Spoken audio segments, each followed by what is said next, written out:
زندگی بھر مجھے اسکالرز غلط طریقہ بتاتے رہے پانی پینے کا کہ بیٹھ کر پانی پینا چاہیے، جبکہ یہ حدیث موجود ہے جس میں حضرت علی کرم اللہ وجہ نے کھڑے ہو کر پانی پیا ہے۔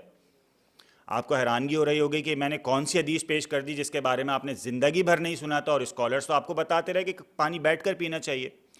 تو اس بات کو سمجھ لیتے ہیں کہ بالکل اسی طرح کی حیرانگی مجھے اس وقت ہوئی تھی جب میں نے وہ ویڈیو دیکھی تھی جس میں ایک صاحب نے بڑی پریشانی سے کہا تھا کہ ہم زندگی بھر وطر غلط طریقے سے پڑھتے رہے کیونکہ حنفی اسکالرز نے ہمیں وطر پڑھنے کا طریقہ غلط بتایا ہے۔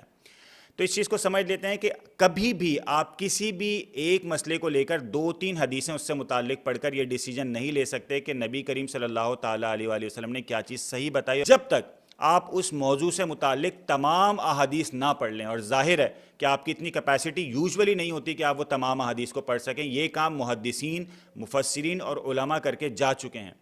لہٰذا ہر اسکول آف تھاٹ کے پاس اپنے کچھ نہ کچھ ریفرنسز ہیں اور احادیث ہیں جن کو وہ فالو کر رہے ہوتے ہیں، اور ان احادیث کی بیس پر ہم کبھی بھی یہ نہیں کہہ سکتے کہ آپ غلط ہیں میں صحیح ہوں۔